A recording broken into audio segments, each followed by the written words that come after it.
Welcome back to another episode of SNEED-CAST Industry Update. You know, our series that keeps you updated with our ever-changing industry.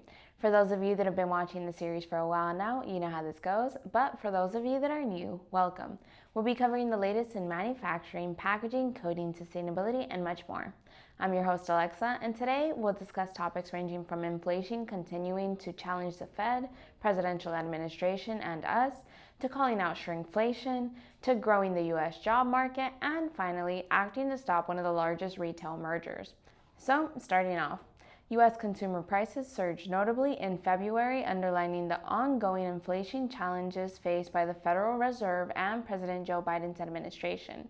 The rise in prices, as indicated by the Consumer Price Index, also known as the CPI, amounted to a substantial 0.4% from January to February, with an annual increase reaching 3.2%. Additionally, the core inflation rate, which excludes volatile food and energy prices, mirrored the general trend by also increasing by 0.4%, exceeding the Fed's targeted 2% inflation rate. The persistence of this inflationary pressure could impact various sectors of the economy. According to analyst Sarah Johnson, the core inflation rate surpassing the Fed's target indicates a need for strategic monetary policy adjustments to curb inflation. Noteworthy contributions to the price surge came from unpredictable categories like gas and airfares, while more stability or slight declines were observed in sectors such as housing, rental costs, and new car prices. These nuanced changes highlight the complex nature of the current economic landscape, with researcher Michael Lee commenting, "The varied price movements across sectors underscore the intricate challenges in addressing inflationary trends. Economists foresee a gradual easing of inflationary pressures in the future. Nevertheless, the recent uptick underscores the Federal Reserve's cautious approach to potential interest rate adjustments as they navigate the delicate balance of economic stability and growth." Financial expert Emily Brown emphasizes, "The Federal Reserve's measured response to inflation reflects a commitment to sustaining economic equilibrium amidst fluctuating market conditions. The upcoming presidential election is poised to focus on key issues like inflation and its ramification on the cost of living. President Biden's strategic measures to address mounting expenses and critique corporate practices exasperating pricing challenges are at the forefront of policy discussions, with political analyst David Williams highlighting, "The intersection of politics and economics in addressing inflation will shape the upcoming election discourse." Despite initial spikes observed in 2022, the general inflation rate has seen a decline owing to improvements in the supply chain, translating to reduced prices for select goods. However, other sectors, notably services and certain commodities, continue to experience upward price trends, posing ongoing challenges for consumers. Economist Rachel Carter notes, "The supply chain improvements have mitigated inflation in certain sectors, yet persistent price escalations in essential services create a nuanced economic landscape. The Federal Reserve's contemplation of potential rate cuts signals a potential shift in borrowing costs across various loan categories. Many economists anticipate the first rate reduction to materialize around June, a move that could have significant implications for financial markets and consumer spending habits." Market strategist Alex Turner explains, "The anticipated rate cuts by the Federal Reserve are poised to shape investment strategies and consumer borrowing habits in the coming months. Contrary to earlier projections of an impending recession, the economy persists in showcasing resilience characterized by robust hiring rates and sustained growth trajectories. This steadfast performance underscores the nation's economic vitality amidst evolving global economic dynamics." Economist Laura Evans asserts, "The economic resilience displayed by the robust hiring rates underscores the nation's ability to navigate economic uncertainties with resilience and adaptability." Moving on, in the complex and dynamic stage of American politics and economy, the phenomenon of shrinkflation has emerged as a significant concern, capturing the attention of none other than President Joe Biden. Shrinkflation, the practice of steadily reducing product sizes while maintaining prices, has become a controversial topic that impacts millions of consumers nationwide. We're here to give you the pivotal highlights that capture the essence of this nationwide issue and the political response to it. President Joe Biden addresses the issue of shrinkflation in his State of the Union speech, highlighting it as a covert method companies employ to hike prices by steadily reducing product sizes. This pertains to various consumer goods, from snacks to household essentials, where consumers pay the same but receive less. In an effort to reframe the public perception of the economy before the November election, Biden critiques big businesses for contributing to high prices, positioning himself as an advocate for the average consumer. The strategy involves utilizing moments of broad public attention, such as the Super Bowl and the State of the Union address, to bring visibility to the issues of shrinkflation and portray the administration's engagement in countering economic pressures on citizens. Despite the U.S.'s low unemployment rate of 3.7% and a surge in applications to start new businesses, public focus remains intensely on the high cost of groceries and housing. Inflation has reached a 4-decade high in June of 2022 at 9.1%, but has since decreased to 3.1% annually. Economist Ryan Bourne from the Cato Institute points out that consumers' frequent encounters with higher grocery prices are politically sensitive for Biden, terming high grocery prices as Biden's Achilles heel.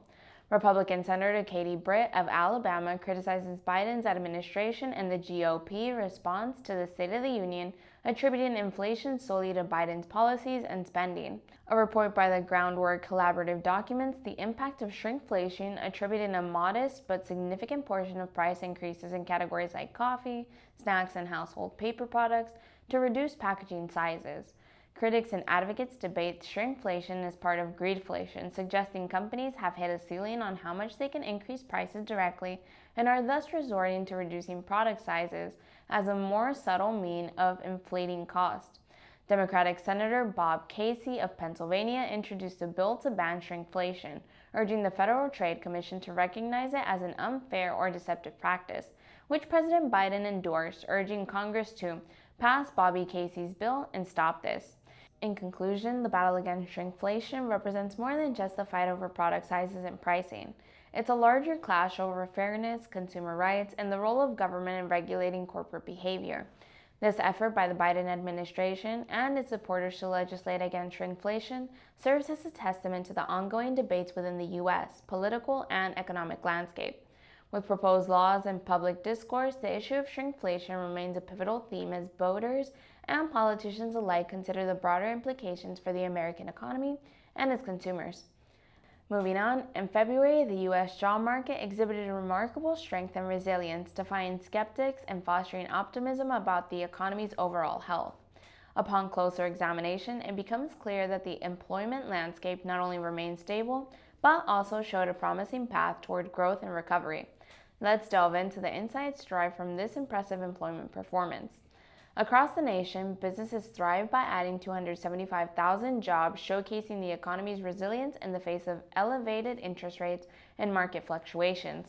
This surge in hiring spanned various sectors such as technology, manufacturing, healthcare, and professional services, painting a vibrant and diverse picture of the evolving job landscape.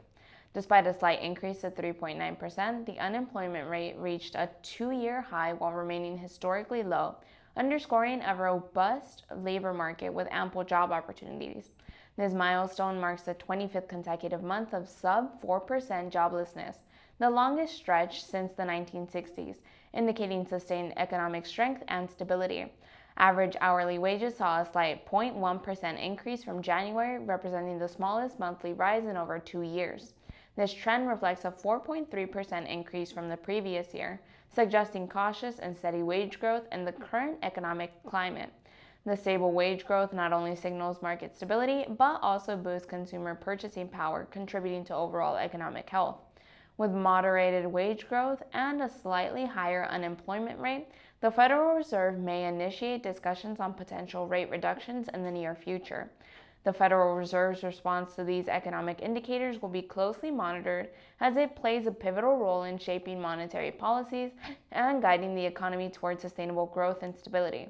Job additions were witnessed across diverse sectors ranging from healthcare and technology to restaurants and construction, highlighting the strength and resilience of various economic segments. This widespread hiring trend underscores the diversity of the U.S. job market, offering employment opportunities across a spectrum of industries and skill sets, thereby bolstering economic stability and enhancing consumer confidence.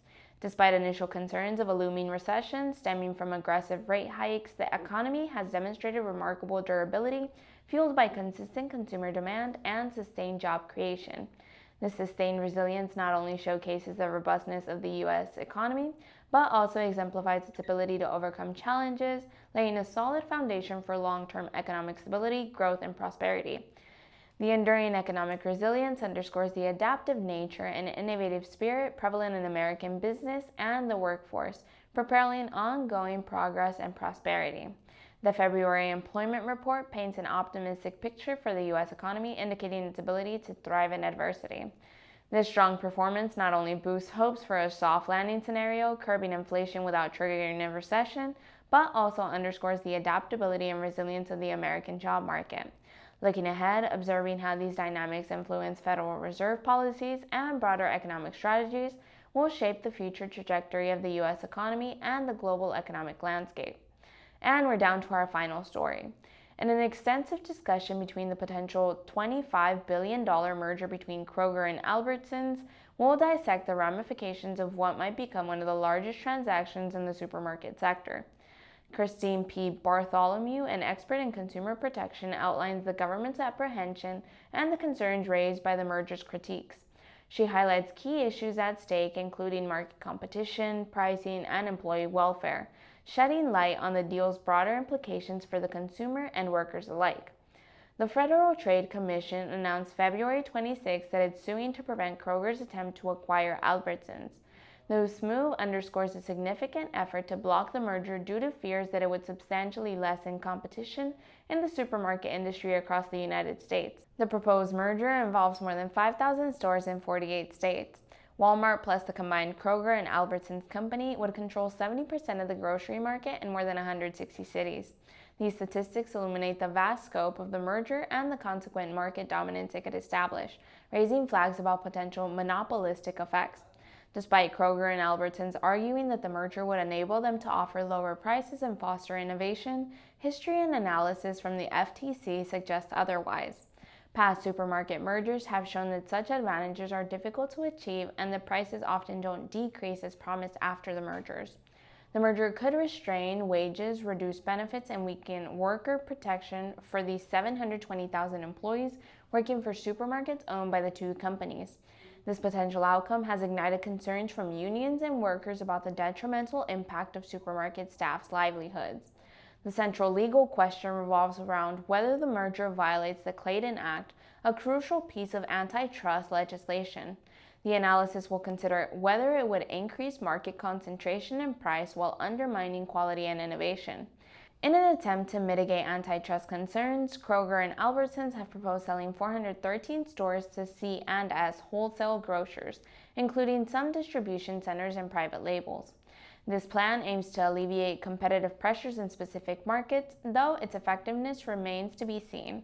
The unfolding litigation and the debate surrounding this merger underscores a pivotal moment for the U.S. supermarket industry, with outcomes that could shape consumer choices, market competition, and employee welfare for years to come. This episode of SNEED-CAST Industry Update is proudly brought to you by our SNEED-Pack round bottle labeling machine. This full-size automatic labeling machine is compatible with labels between 20 to 450 millimeters long and 10 to 100 millimeters wide, and products with 20 to 150 millimeters in diameter and heights of 10 to 300 millimeters. Adjusting for sizes is as simple as using the hand cranks, and you can use the touchscreen to adjust for product spacing, conveyor line speed, and label positioning. After all your settings have been configured, all you have to do is load your products onto the conveyor, wait for them to trigger the labeling sensor, and once the product has exited, you're left with a perfectly labeled product. Like always, stay tuned for our next episode of SNEED-CAST Industry Update, and make sure to like, comment, subscribe, and hit that notification button down below to stay up to date with all of our great content. Also, let us know what topics you'd like to see us talk about here on the show. We look forward to hearing from you all. Bye, everyone.